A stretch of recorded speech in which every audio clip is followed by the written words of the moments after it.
Aries, I'm so happy to be back to give you the astrological assessment of March 2024 for you. As you can see, I've started the ball rolling with the month having the moon kick off in this 8th house, which has to do with your shared resources, your levels of intimacy, that sort of thing.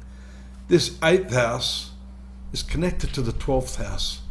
You can see it's of the same element, and right now in your 12th house you have a very powerful combination of Saturn, Sun, Mercury, Neptune. And if you observe the movement of the moon, the new moon this month is going to take place in this 12th house. 4, 8, 12. This is the water trine, and falling in these houses signifies a lot of spiritual activity that can be triggered by this, firstly, large number of planets occupying your 12th house, and the fact that the new moon is going to take place. Let me have a look here. 15th, I think it is. Yeah, the 10th, sorry, the 10th of March. You'll observe here the 8th, it's moving through your 11th house. A lot of activity in your social area around that time.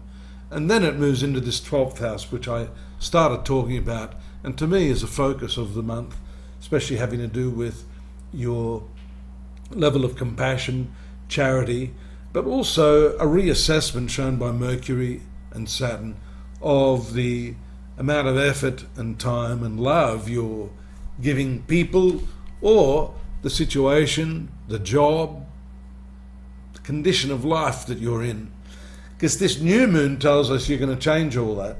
You're going to be looking at all of these issues in a very, very new light this month. And I think that's going to carry through a long way into the future. And this 12th house, having to do with your past karma, the sufferings that you've endured, the things that have really toughened you up, I think, is a point that will be triggered by this new moon. The full moon, on the other hand, later in the month, I've got my notes here, 25th of March,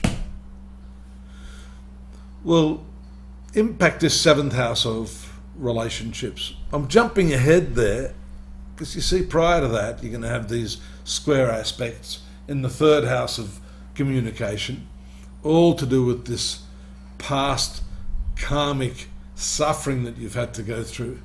Notice Venus there, moving close into conjunction with Saturn at this time. Feelings can be a lot cooler. You can be more prepared to consider a practical relationship, even if the passion has gone out of it. Venus for you is a significant planet ruling this 7th house, which is Libra. So we see there are a couple of points here that tie in, firstly the new moon that we're seeing there on the 10th, and then this full moon later on in the month.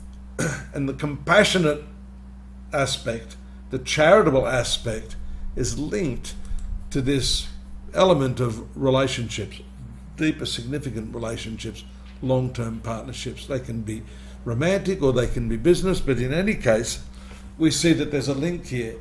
And I think this ties in with, look at the ingress there, the sun moving into your sun sign on the 22nd of March. That's going to really, really empower you. That's going to help bring some solidity back to the relationships.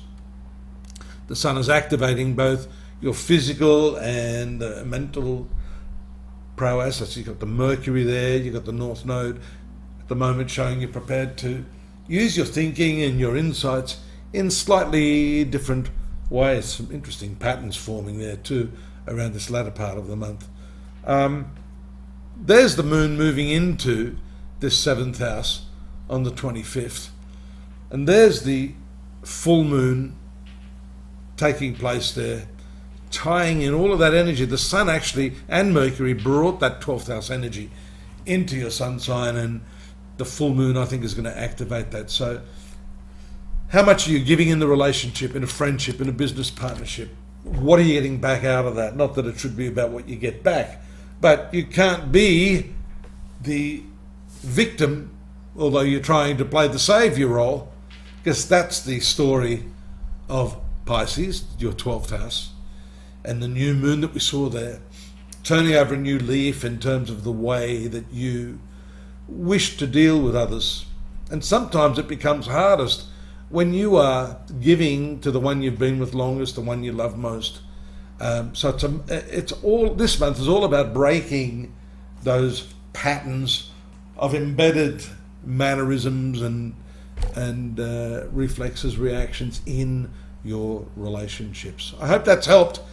It's just the tip of the iceberg, because we've got more over at astrology.com.au. Don't forget to press the like and subscribe button to give us a hand out here, build the channel, and get your additional forecast there for the week, the dailies, the monthlies. This monthly reading has more information for you at astrology.com.au. Follow the links. Hope you'll be back next month. Looking forward to your company. Bye-bye for now.